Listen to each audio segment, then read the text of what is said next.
So this section today is called How to Recuse a Judge.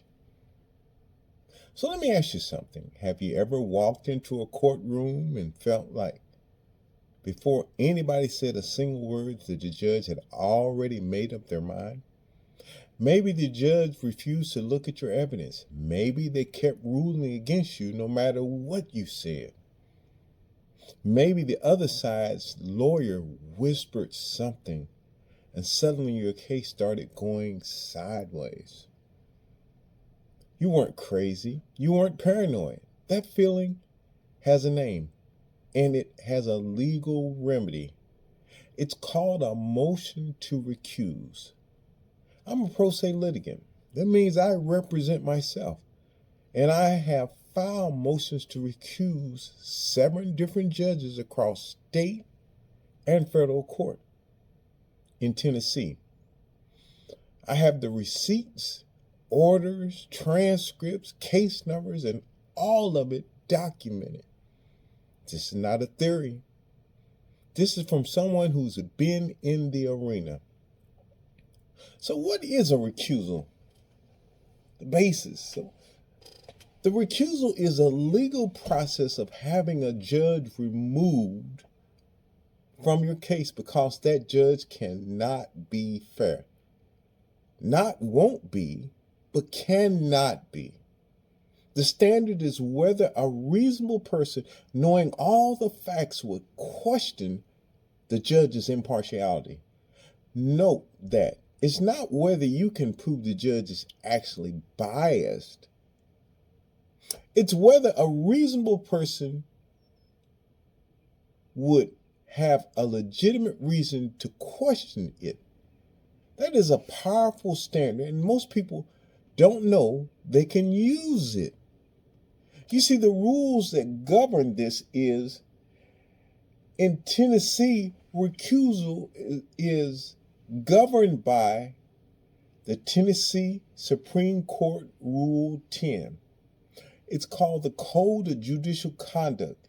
This is the ethical rule book all Tennessee judges must follow. And the Tennessee Supreme Court Rule 10b.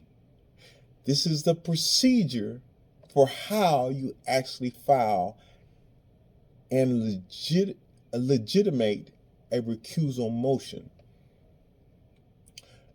Federally, the standard comes from 28 U.S.C. 455, which requires a federal judge for recusal whenever their impartiality might be questioned. Why does this matter? Well, because it's your constitutional right.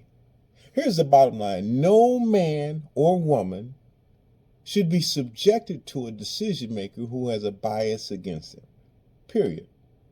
The 14th Amendment guarantees due process. Due process means a fair hearing before an impartial tribunal. That's not a suggestion. That's the Constitution of the United States. The Tennessee Supreme Court has said repeatedly that the appearance of impartiality is just as important as actual impartiality, because if people don't believe the courts are fair, the entire system loses its integrity. And that filing, that motion to recuse, forces the judge to respond on record.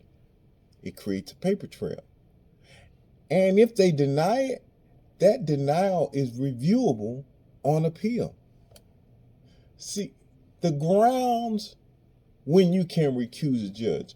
Under Tennessee Rule 10, Canon 2.11, a judge must disqualify themselves in any proceedings where their impartiality might be reasonably questioned. Here's the most common ground. Now, I'm going to stop right here. I just want to give you a sample. And if you really enjoy it, I'll give you much more.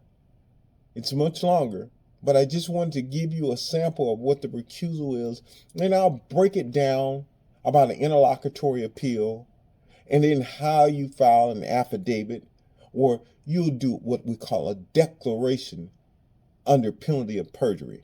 So those are just giving you a caveat, a sample, a taste of what you're finna get. Thank you, baby. Gotta go. Justice with Ken is out. Peace.